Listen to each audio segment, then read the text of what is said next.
Hi, I'm Robin Cox. I'm the president of the National Economic Association, and I'm here today with my colleague and friend, Dania Francis. She is an associate professor at the University of Massachusetts, Boston, and we're here today to talk about her amazing paper on Black land loss, 1920 to 1997. Thank you for joining us today. Thank you for having me. Yes, I'm very excited to talk about this paper because it's such a great paper and it's something that was really needed, I think, to drive the message home about what has happened to Black land and investments over the years. And so, you know, Black land loss is typically not a topic most people think of when they think about economics. What motivated you to document Black land loss over time? That's a good question. I think I came into this particular project because I was really interested in economic inequality as it pertains to Blacks in the U.S. in general, right? And when you get down to studying that, a lot of the differences that Black people in the U.S. experience come down to differences in wealth, right? Like having access to the things that wealth brings access to. And so one of the key drivers of wealth in the history of this country has been land ownership. And I was lucky enough to, in my travels, right, meet up with a group of like-minded people who wanted to study this topic. And so we had a research team put together, and two of my co-authors had already attempted to do some sort of estimates of this land loss. And so I came in and said, yes, can I help, right? Like, and how can we do this and, use our skills together to study this topic? Well, that is absolutely amazing because, building wealth and equity often starts with home ownership or owning land or property. In essence, if we think about you and your colleagues and what you did in terms of creating a historical data set to document land loss over over 75 years from 1920 to 1997. Can you talk about the process you and your colleagues went through to collect this data? It was a labor of love, right? So luckily, the Census of Agriculture, which is the basis for the data that we used, already has digitized files for state level data and some county level data, and we were able to rely on that digital repository. But when we went in there, we realized there were a lot of holes. And so we had some really good research assistants who went to the library, to the archives, to look specifically at any county in the US. There are 17 states that we use. Any county in those places that were missing data across all of the years that we needed, and fill in the gaps that were in the already digitized data. So it was a long process, and we tried to be really meticulous. And I think, but in the end, I'm glad we went through it. I mean, it's just so important because, as Black Americans, each of us have family members that have talked about the land that they lost or have personal experiences directly, either close or family members that are more distant, where we hear about eminent domain and all of these other mechanisms, for lack of better words, that have been used to essentially confiscate Black land and Black wealth. So I think it is really exciting you did this in order for us to actually see the data and put some numbers to what I feel like, we have been passing down generation to generation over the years about, the things that have happened to Black Americans. So what did you find in this process of collecting the data about how Blacks lost their land over time? The numbers are big, right? One of the things that we discovered first was that Blacks in the U.S. basically came out of the institution of slavery with very little assets, right? But they accumulated land over time from, starting from the 1870s to the point where in 1910, Blacks in the U.S. had accumulated over 16 million acres of land. Wow. The people started with nothing, right? Wow. Right? Yeah. And worked and accumulated this land. And really, that was sadly, that was the peak of Black land ownership. 60 million, some people think it's an underestimate because, as we know, sometimes the numbers are, right, like not true to form. Exactly. And specifically, we have evidence that Black land acreage was undercounted in the Census of Agriculture data. So it could have been, somewhere more along the lines of 20 million acres. But the point was that over the time period that we measured, 1920 to 1997, well over 90% of those acres were lost. Dispossessed. I say lost, dispossessed. Right? Let's hear more about that because, many people, this isn't just for the Black community. This is to educate Americans because many people don't know this story and this history, and they believe that Black people did not try to invest and try to build wealth, right? And that we've just solely try to rely on handouts in the government or what have you.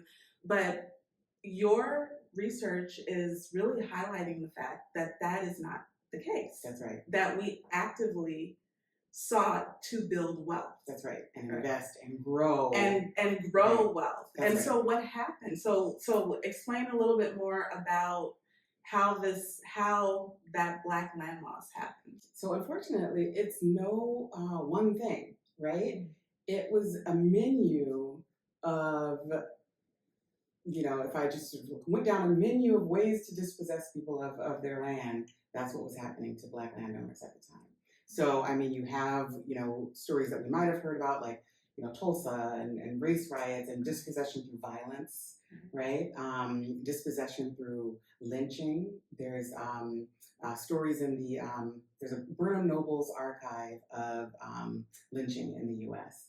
And you can search that archive and you'll find stories of Black landowners who were lynched because they wouldn't sell their land to their white landowner neighbor, right? And then to top it off, they ran the sons out of town so that they would have no claim on the land, so that they can take it for pennies on the dollar, right? Or eminent domain. Eminent domain. So there's that. There's outright fraud, right? So this is a population who was still, becoming literate, right, at the time. And so without the sort of protection of a family member who could read or things like that, like people would get landowners to sign things that were fraudulent and steal land in that way. The U.S. Department of Agriculture had a long history, a documented history of doing things that put Black landowners in a precarious position. So, for example, one of the things that you need in agriculture is sort of upfront capital, right? You have to buy machinery, you have to buy seed, you have to buy, right, like all of these things before you can even get a crop. And so farmers often rely on loans. They often rely on aid from the USDA. This is not anything unique to Black farmers. This is all farmers. Yeah. And so what would happen is the USDA would put the power of who distributes loans or who distributes, right, in local control. Well, local control in the South meant it was controlled by folks who were, implementing Jim Crow laws and discrimination and so on and so forth. And so there's plenty of stories. Pete Dania has a book called Dispossession, where he documents multiple stories of items like a USDA agent purposefully delaying a loan to a Black farmer so that the Black farmer guaranteed his farm with a white farming neighbor, right? And once the loan was delayed, they would plant their crop late. If you plant your crop late, you're going to get less of a yield. You're not going to get what you expect. Exactly. And so when it comes time to pay back, you're not going to have enough to pay back the loan. And you're definitely not going to be able to convince the white farm owner who was in cahoots with the USDA agent. Yeah, I was going to say, for so taking your land. the government was colluding with these people who That's right. were actively confiscating the land That's from right. these Black landowners. That's That's, you know, like such a sad story.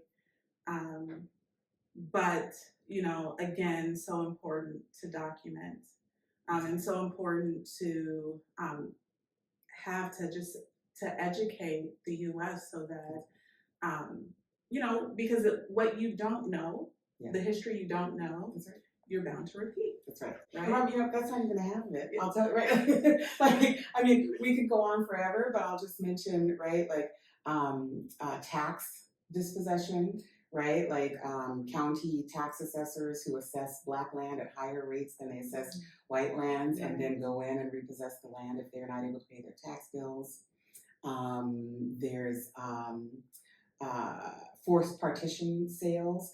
This is when land doesn't have a clear will, right? Then the estate passes to all the heirs. It's called heirs property, right? And so, you know, in farming families in the 1940s, right? Like you have 13 children in order, right? And all of them went and worked on the land. And so when that land passes down to 13 people, and then those 13 people each have 5 or 6 children, if there's never a clear title, the laws at the time made it such that somebody from somewhere could go convince your 5th cousin in Detroit who doesn't live on the land that they want to sell, right? And if that 5th cousin in Detroit decides they want to sell, they can force the sale. And if you can't buy the entire land you're on, you know, on your own at auction, then you have to sell it.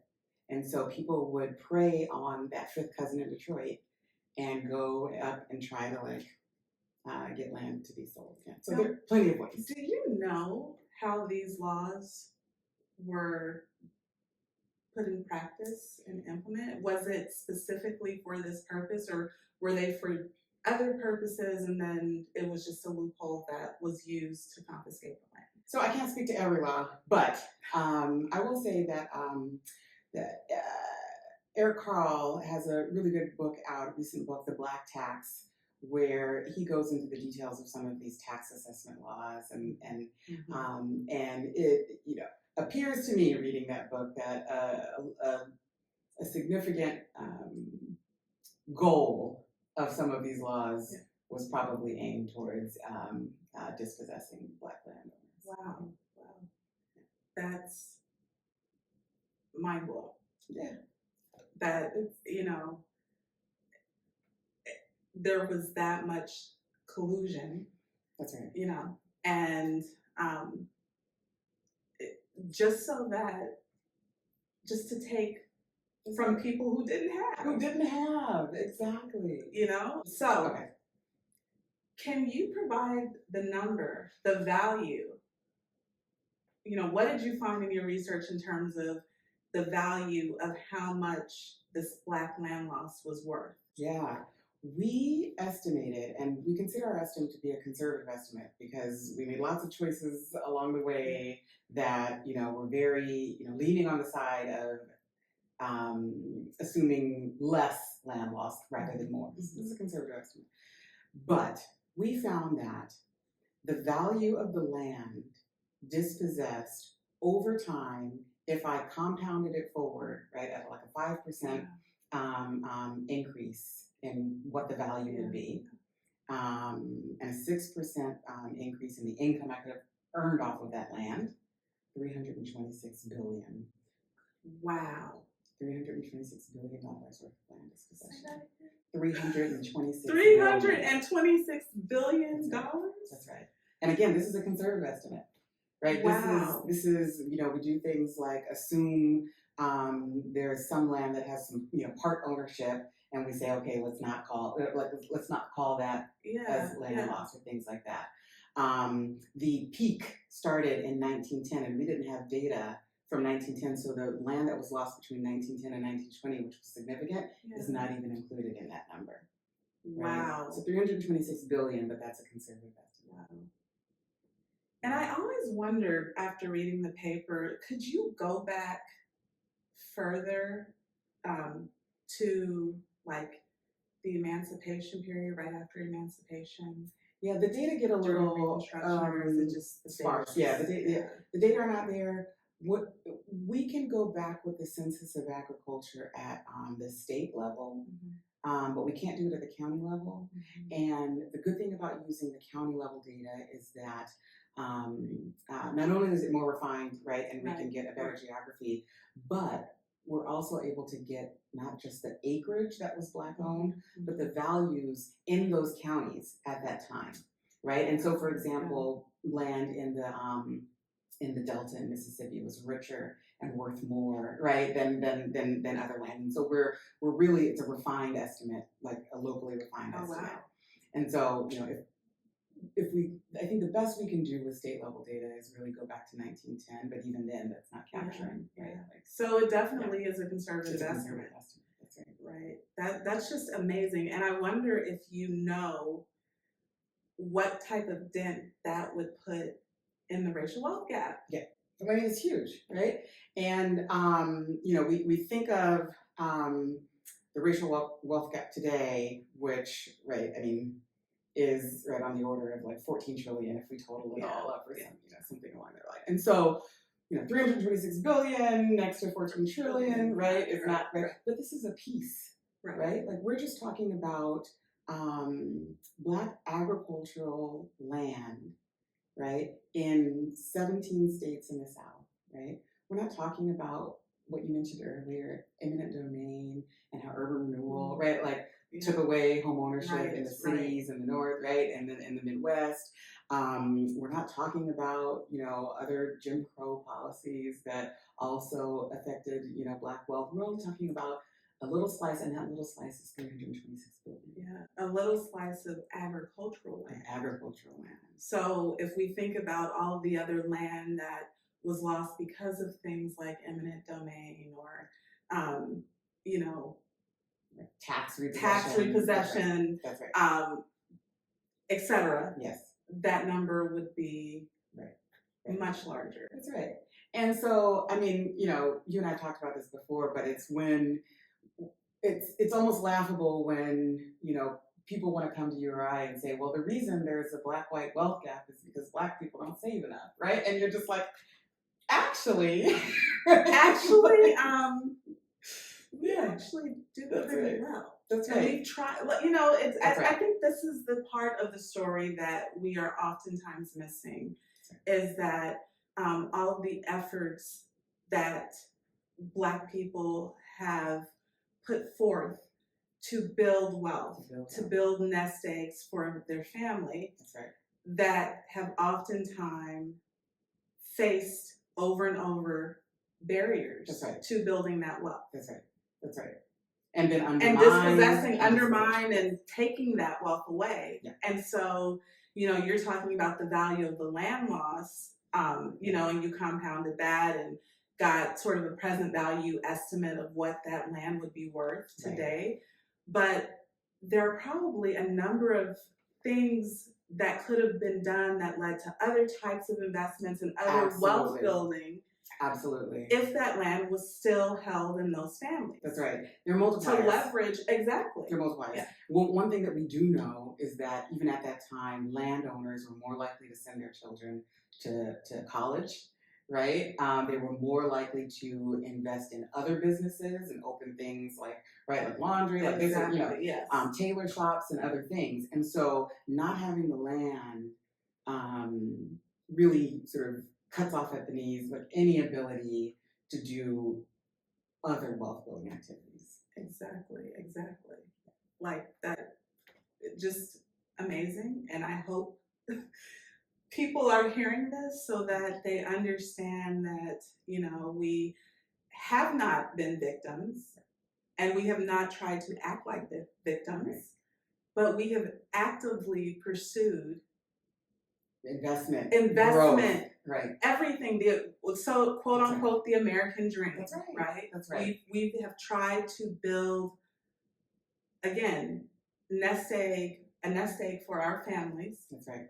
and wealth within our families, we understood the value That's right. of a dollar. We understood the value of investment. That's right. And you know, Rob, when we're talking historically, one of the things that I want to say is that not only did we understand that and did our ancestors understand that and tried to build it, but even in the face of dispossession and loss, they picked up, they moved elsewhere, and they tried to build And they again. tried again. Right? Like they tried to They build again. didn't give But it was up. exactly. Resilient. Exactly. So, and you know, I talk about this quite often because, and this is one of the reasons why I wanted to interview you about your paper and why I think this paper is so important, because it's part of this story of resiliency. Yes. Of the Black community. That's right. Because we haven't given up. That's right. You know, even when we face barriers, we have, you know, attempted to continue to move forward. And we have not attempted, we have moved forward. That's right. You know, and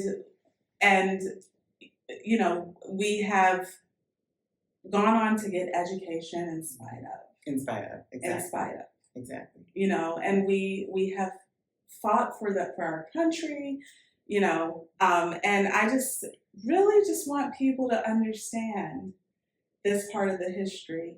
And I'm sure, like, not to put words in your mouth, that's part of the reason why you wanted to write this paper and to provide the evidence and the data to those stories we've been hearing that have been passed down to us from generation to generation from our parents, because oftentimes it feels like you're not heard if you don't have the hard evidence. That's right. Right? That's right. And we have it. So, and I mean, that, you know, that's why we do the work. That's why we put in the effort and the resources and the time, because the stories need to be told. And if we're not telling them, who's telling them? Yeah. One. And two, we can do it rigorously.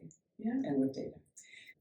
And you know, the other reason why I thought it was important to interview you and why this type of research is important is because there are kids who get all of these subliminal messages from society, who may not be aware, who may not have family members who are passing this story down, because it is still trauma. And so some people may have chosen not to talk about it. That's right. And so at least those kids will know, right, we did. That's right. Right? We actively pursued. That's right. And actually achieved owning land, owning agricultural land, investing. Right. Right? Right. And so we are not a people who are just looking for handouts. That's right. Right. That's right. Is there anything else you want to say about your research in terms of what you think your findings might also mean for the broader American community? Because oftentimes, you know, this research, it seems like it's just for Black Americans, or just to educate Black Americans. Yeah. But this history is important to all Americans. Yeah.